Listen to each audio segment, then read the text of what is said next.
Hey everyone, Jordan here with 9 to 5 Toys, and today we're going to be taking a look at the brand new HyperX Cloud Flight S wireless gaming headset. And the main thing that sets this brand new headset apart from other wireless headsets is it's the first with Qi wireless charging. This is a huge convenience factor that you can just set your headset down on a charging mat and not have to fumble with any cables. So let's check it out. Thanks for watching 9 to 5 Toys. Be sure to like, subscribe, and enable notifications with the bell icon so you don't miss any upcoming videos.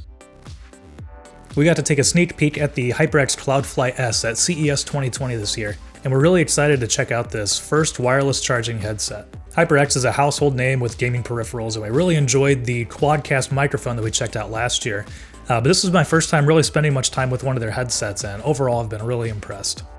So let's get into some of the details here.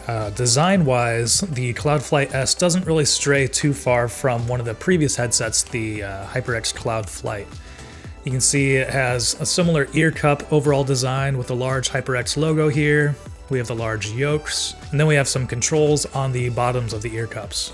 On the left ear cup, we find that there's a removable microphone. There's a micro USB port for charging the HyperX traditionally. There is a power button and a status LED light, and then also the 7.1 on-off button. On the right ear cup, we find the volume control, this little dial down here.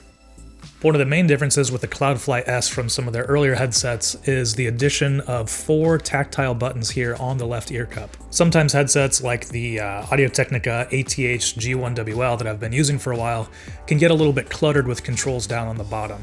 So what the Cloud Flight S does is it has 4 tactile buttons on here, which make it super easy to find those controls you're looking for. By default, the top button is a mic monitoring, the bottom is mic muting, and then the left and right buttons adjust the game/chat volume balance. So that makes it super easy to find, whatever control you're looking for and to adjust everything, and I was really impressed with that design. This left ear cup is also where the wireless charging takes place, so when you're done with it, you just set that down on a Qi charging mat and it'll start charging right away. Some further design elements here, we can see it has the large HyperX logo across the top of the headband there, but then it has a nice cushion as well underneath. And these are rated at, I think, 310 grams, so pretty lightweight for, being a pretty large headset with a 30-hour battery life, which is quite a bit for a gaming headset. It also has steel sliders for adjusting the headband size. And another cool thing, obviously it has the 90-degree turning rotation, so you can,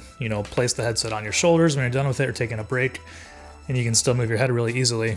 But it has a very satisfying click when you rotate those back into place. See if you can hear this.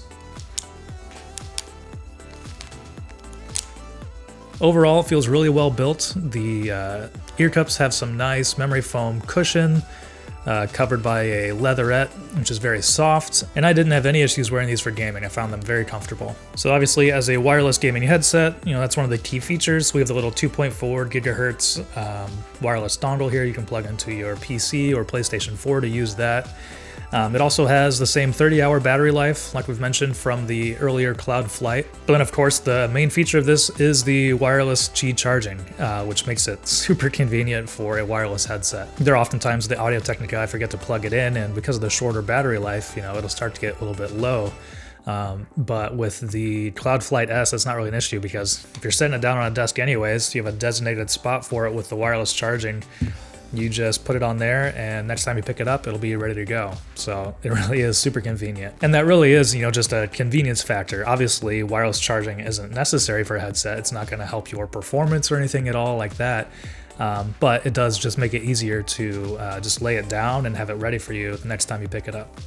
I've been using it mainly with the HyperX Charge Play base, which has the 2 different sides here, and there's a big red LED light that turns on when that side is charging to let you know that it has a good connection and that it's actually charging. And this has just been a great way to just set the headset down when I'm done using it, and it'll just recharge itself and be ready to go next time.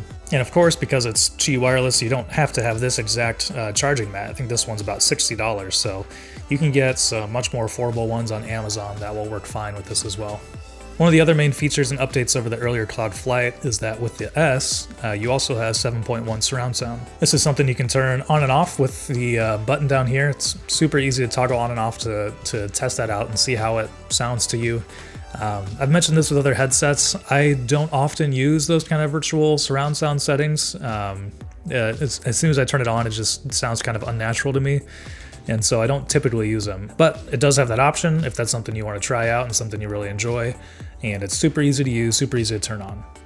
But in normal mode, I was really impressed with the sound quality coming out of the HyperX. Like I mentioned earlier, this is my first time really spending much time with a HyperX headset, and I was really impressed with the sound quality coming out. The spec sheet rates the frequency response from 10 Hz all the way up to 22,000 Hz, which is a pretty wide range. You know, most headsets and the human hearing goes from 20 Hz to 20,000 Hz. So this pushes it a little bit beyond that normal range, and what that translates to is that you get some really deep lows for bass notes in music or explosions when you're gaming, but then also some very nice crisp clear highs so you can pick out footsteps or bushes rustling or whatever game you're playing, whatever kind of stuff's going on, which makes it easier to pinpoint opponents' positions. On both sides of that spectrum though, it's not too much, it's not too boomy on the low end, and it's also not too harsh on the high end. It has a really nice balance and a pretty impressive range. The detachable microphone is also a great feature. This means that if you use another dedicated microphone, you can just remove this and you don't have to worry about it getting in the way, which is really handy.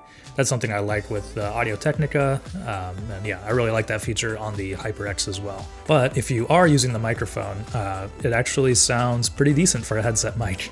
I'm usually pretty critical of headset microphones in these reviews because I think they usually don't sound very good, and you're much better off using a dedicated microphone like the Razer Siren Emote that I'm using here and I often use for gaming, or the HyperX Quadcast that we checked out last year. And let's do a quick microphone test on the HyperX Cloud Flight S so you can hear what that sounds like. Thanks for watching 9 to 5 Toys. Be sure to like, subscribe, and enable notifications with the bell icon so you don't miss any upcoming videos. So there you can get a little example of what the microphone actually sounds like. And if you're interested in trying to make your headset microphone sound a little bit better, we did do a tutorial a little while ago on one way to make that sound better for free. So I'll put a link to that down in the description. You can check that out if you want. Overall, I've been really impressed with the HyperX Cloud Flight S. Like I said, this is my first time really spending a whole lot of time with a HyperX headset, and the quality and features and even the price point on this are all pretty impressive. Cloud Flight S is priced at $160, which is a really good price for everything that you're getting out of this. With the wireless charging, the 30-hour battery life, the good microphone, the really broad frequency response, and the really powerful sound, the Cloud Flight S is a great deal for $160. So what do you think of the HyperX Cloud Flight S? Let us know in the comments below. Thanks for watching. If you enjoyed this video, please give it a thumbs up and consider subscribing. This is Jordan with 9 to 5 Toys.